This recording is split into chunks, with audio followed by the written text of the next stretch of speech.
Tinolang isda sa Bisaya. Ito ang ating mga ingredients. Sasabay ko na ha, lutuin ko na. Ito ang ating luya.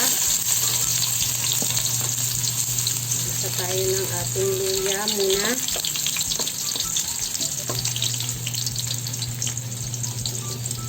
Medyo pa-brown-brownin muna natin bago natin ilagay ang ating bawang. Sunod na naman natin ang ating bawang.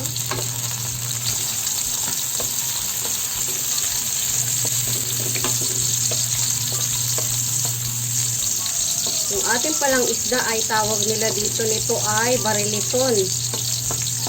Pero parang ito ay tuna sa Maynila. Ayan yung ating sibuyas. Ating bell pepper, yung ating tawag nila dito ay pulikot, pero parang labo yung malalaki. And then meron tayong tanlad. Yan, lahat na ata ng pampalasa nilalagay nila dito para mawala yung lansa ng isda. Then, ilagay na natin yung ating mga isda. Ayan. So, nilagyan ko na po ito ng konting asin kanina.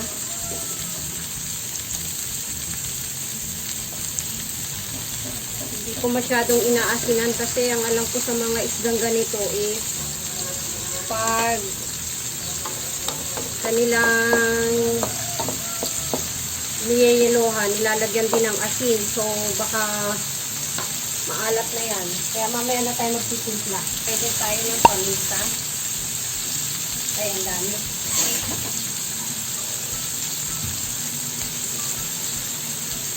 Then, seasoning.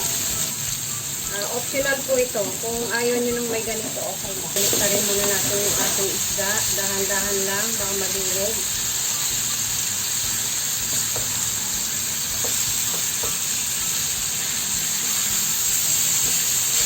First time ko pong magluto nito dito. Tinuro lang po sa akin ng aking anak kung paano lutuin. So, matatry natin kung masarap nga ba. Dahil ito ay kanilang specialty dito sa Bisaya. Hinati ko lang yung isda. Bali, kulang-kulang 1 kilo. Kasi gusto ko naman yung iba mamaya ay prito sa butter. And lalagyan natin ng mga herbs. Then lalagyan na natin siya ng sabaw. Dahil sa tinola po ito, so may sabaw talaga. Naglalagay sila dito ng gulay ata na pechay. Pero dahil sa wala ako, lalagay na lang natin mamaya ay sibuyas dahon. Hayaan lang natin siyang kumulo. So, takpan muna natin. Mga 10 minutes. Okay. Ayan, kumukulo na. Parang ang sarap ah.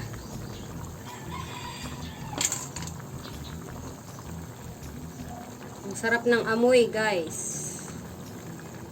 Alam nyo ba yung balat nito? Napakasarap. Kumain ako sa isang karinderya dito sa Davao. Naku, para siyang adobo. Ang sarap talaga. So, sa mga susunod kong ituturo sa inyo kung paano lutuin naman yung balat nito. Pero magpapaturo muna tayo dun sa nagluluto sa karinderya. Yan. Ngayon tayo magdadagdag ng patis. Para magkaroon na ng lasa yung ating sabaw.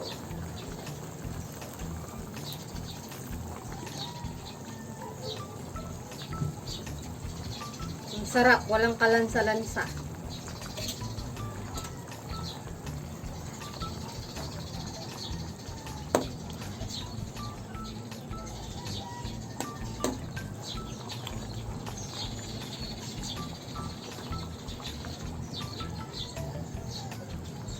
Lutuin pa natin siya ng konting oras. At hindi ko kabisado itong isda na to. Baka mamaya malason tayo. Ayan. Sanawin natin. And then, bago natin hanguin, lalagay naman natin ang ating sibuyas, dahon.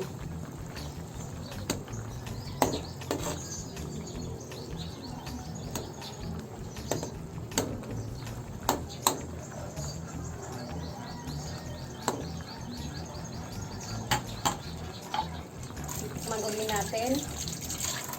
Lugasan ko lang tong aking tsara.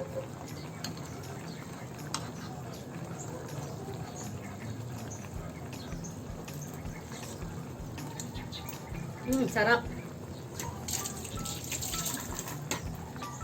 Okay na, luto na siya. Ayan na ang ating tinolang isda. Tinolang Barilison.